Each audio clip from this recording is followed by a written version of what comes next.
एक ऐसा राजा जिसके पास सब कुछ था, पावर, आर्मी, साम्राज्य, फिर भी उसका मन अशांति और लालच से भरा था। परंतु एक युद्ध ने उसको हमेशा के लिए बदलकर निर्दयी, क्रूर राजा से धार्मिक राजा बना दिया। चैप्टर 1। तीसरी शताब्दी का भारत, जब मौर्य साम्राज्य सबसे संपूर्ण और सबसे शक्तिशाली राज्य माना जाता था। उसकी शक्ति अपने चरम पर थी। उस साम्राज्य का सबसे शक्तिशाली शासक था द ग्रेट अशोक। अशोक एक निर्दयी और क्रूर राजा माना जाता था। उसका केवल एक ही लक्ष्य था, अपने शौर्य, शक्ति और साम्राज्य को बढ़ाना। अशोक ने अनेकों युद्ध लड़े और विजय प्राप्त की।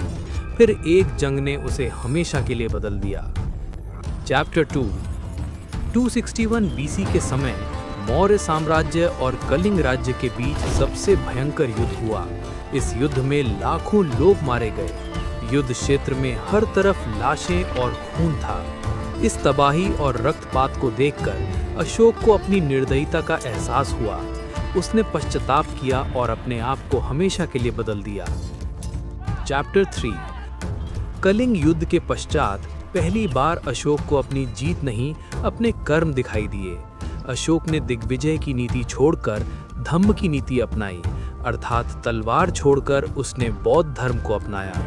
अब वो जीतना नहीं चाहता था, बल्कि लोगों के बीच शांति और धर्म के मार्ग को कहलाना चाहता था।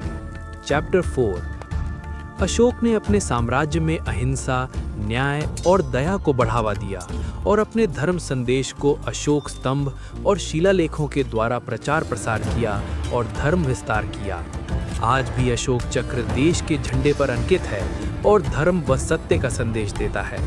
अशोक ने समझा कि शक्ति और साम्राज्य से ज्यादा बड़ी इंसानियत होती है। अशोक एक विजेता नहीं था, वो एक मिसाल है कि एक इंसान कितना भी शक्तिशाली हो, परंतु असली जीत तब होती है जब वो खुद को जीत लेता है।